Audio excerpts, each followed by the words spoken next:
L'erreur que la plupart des personnes font, c'est d'essayer de réussir leur certification en 2 semaines, alors que cela est quasiment impossible. L'obtention d'un certificat IT est un voyage dont vous devez prendre plaisir et non souffrir. Si vous voulez l'obtenir en seulement 2 semaines d'études, ce sera difficile pour vous.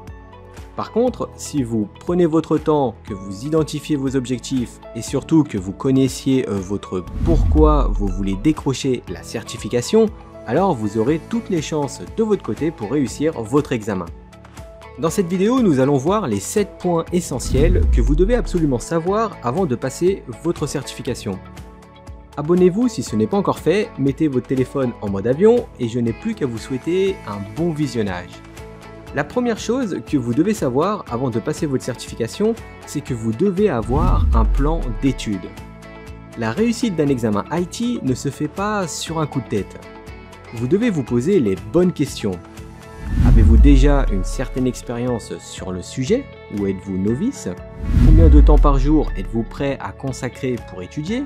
Est-ce 1 heure, 2 heures, 5 heures par jour? Pour avoir une bonne préparation à l'examen, vous devez avoir une bonne stratégie, mais surtout une sacrée détermination et discipline. Mieux vaut étudier 5 minutes par jour pendant plusieurs mois que 5 heures seulement 1 jour par semaine. Avancer à petits pas chaque jour vers votre objectif est la meilleure façon d'atteindre vos objectifs professionnels. Le deuxième point est de savoir comment et quand vous êtes le plus productif pour apprendre. Et ce point est propre à chacun. C'est-à-dire que certains vont préférer regarder des vidéos pour apprendre, tandis que d'autres préféreront plutôt lire des livres. Certains seront plus productifs le matin et d'autres le soir quand les petits monstres sont au lit. Vous devez trouver ce qui fonctionne pour vous afin de bien préparer votre examen et de le réussir du premier coup. Mais surtout aussi pour ne pas perdre votre motivation et baisser les bras. Moi par exemple, j'ai besoin de vidéos et de lectures pour prendre des notes afin de bien mémoriser. Et là où je suis le plus concentré, c'est le matin au réveil sans avoir pris de petit déjeuner.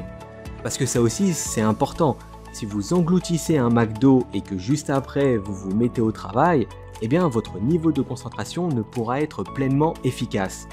Et là ce ne sera pas plusieurs mois qu'il vous faudra pour réussir, mais plutôt plusieurs dizaines d'années. Le troisième point est d'être créatif pour prendre du plaisir. Se préparer à passer une certification est très intimidant et peut vous mettre une certaine pression si vous n'avez pas établi votre plan d'études. Si vous ne savez pas par où commencer, alors il y a de fortes chances que vous baissiez les bras. Si vous souhaitez apporter des modifications à votre vie, que ce soit sur le plan personnel ou professionnel, alors vous devez savoir que cela ne se fait pas du jour au lendemain. Pour y arriver, vous devez être organisé et motivé.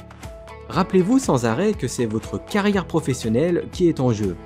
Un bon moyen de ne pas l'oublier, c'est d'écrire vos objectifs chaque jour, car ça vous permet d'y voir plus clair et de savoir exactement où vous vous dirigez. De plus, cela vous aide à devenir plus performant et rester motivé sur le long terme. Alors, avant de vous jeter sur votre petit carnet, n'oubliez pas de vous abonner à la chaîne et d'activer la cloche de notification pour ne rien louper des prochaines vidéos du monde de l'informatique IT et des certifications. En plus, des études récentes ont montré que les abonnés à la chaîne Formip avaient plus de chances de réussir une certification IT. Si, c'est vrai, vous avez plus d'infos sur formip.com. Le quatrième point est de ne pas croire que vous devez tout savoir sur l'informatique pour réussir votre certification. Il y a une expression qui résume bien ce détail qui est « fait est mieux que parfait ».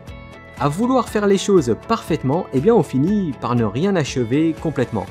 N'attendez pas d'être un expert avant de vous présenter à l'examen. La plupart des choses que vous maîtriserez en informatique viendront avec les années d'expérience. C'est un domaine qui est très vaste, mais surtout qui évolue sans cesse. Alors nul besoin de tout savoir d'un coup.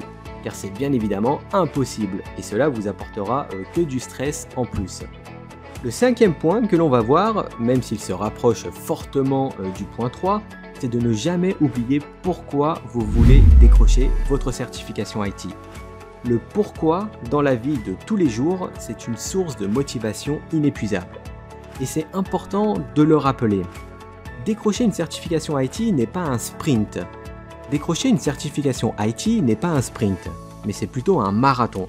Si vous n'êtes pas assez motivé et que vous oubliez votre pourquoi, alors il y a de fortes chances que vous risquiez d'abandonner. Tout ce qui se trouve autour de nous est conçu pour nous distraire. Une bonne pratique pour ancrer vos objectifs, c'est de pratiquer la visualisation. C'est-à-dire que chaque matin, prenez quelques minutes pour visualiser en fermant les yeux ce à quoi ressemblerait votre carrière ou même votre vie personnelle, puisque c'est lié, avec cette certification. Ça peut paraître stupide ou rêveur de visualiser quelque chose qu'on n'a pas, mais ne sous-estimez pas le pouvoir de la visualisation. Le 6e point qu'on va voir, c'est que vous devez pratiquer, pratiquer et pratiquer. Pour bien préparer votre certification à IT, vous ne devez pas que lire et regarder des vidéos. Vous devrez aussi pratiquer afin de combattre la courbe de l'oubli. C'est pour cette raison que dans tous nos parcours de formation, nous mettons à disposition des apprenants des séances de pratique avec des récompenses sous forme de badge pour apporter une petite touche de gamification. Notre principal objectif, c'est vraiment de garder la motivation de l'apprenant pour qu'il aille jusqu'au bout de ses objectifs. Car nous savons la valeur que représente une certification IT. Comme j'en ai déjà parlé dans la vidéo sur la règle des 5 heures, la pratique vous montre ce qui fonctionne afin que vous appreniez de vos erreurs, alors que la théorie, pas du tout. Quand vous mettez en pratique vos acquis, vous allez forcément vous en rappeler. Alors prenez le temps de consacrer du temps avec la pratique, même si vous avez l'impression de perdre votre temps et de ne pas avancer. Et enfin, le dernier point qu'on va voir, c'est de ne pas sous-estimer votre examen. L'erreur que la plupart des gens font, c'est de surestimer leurs connaissances et de sous-estimer l'examen. Ce phénomène arrive plutôt pour les personnes qui suivent une formation en présentiel. Car à la fin de celle-ci, l'organisme vous file un coupon valable 2 mois pour passer l'examen.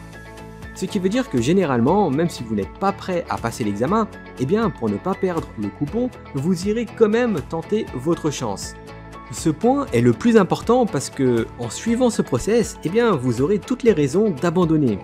Et c'est une chose que j'ai vécue personnellement, et très mal, quand à l'époque où la formation en ligne n'existait pas, j'ai loupé 3 fois mon examen Cisco CCNA. La raison pour laquelle j'ai enchaîné les échecs, eh ben elle est simple. C'est parce que j'avais suivi 3 formations identiques sur le programme du métier d'administrateur réseau. Et pour ne pas perdre le code coupon de l'examen que l'organisme m'avait donné, eh bien je me suis quand même présenté à l'examen en sachant pertinemment que je n'étais pas prêt. Et c'est aussi pour cette raison que dans notre organisme de formation 100% en ligne, nous n'imposons aucune limite sur le passage de l'examen. C'est seulement quand l'apprenant réussit les évaluations sur notre plateforme qu'il pourra se présenter à l'examen officiel. Et c'est d'ailleurs pour cette raison que nous avons un taux de 100% de réussite. Donc ne sous-estimez pas la difficulté d'une certification IT. Ce n'est pas un simple certificat de suivi de formation que tout le monde peut avoir, même en dormant tout au long de la formation. La certification IT est un puissant levier professionnel et sa difficulté atteste de sa renommée dans le monde entier. Donc pour résumer, élaborez votre stratégie d'apprentissage, trouvez ce qui fonctionne pour vous, étudiez dans un environnement calme et sans distraction, n'oubliez pas pourquoi vous voulez décrocher votre certification et pratiquez la visualisation. C'est ce qui vous garantira de meilleurs résultats et plus de chances pour atteindre vos objectifs professionnels. Et c'est tout pour cette vidéo, n'hésitez pas à me dire en commentaire ce que vous en pensez. Merci d'avoir regardé la vidéo jusqu'au bout, vous pouvez maintenant désactiver le mode avion de votre téléphone et je vous dis à la semaine prochaine pour une nouvelle vidéo où nous verrons 3 métiers qui peuvent vous rendre riche très rapidement. Je ne vous en dis pas plus, alors abonnez-vous pour ne pas louper ce sujet de vidéo.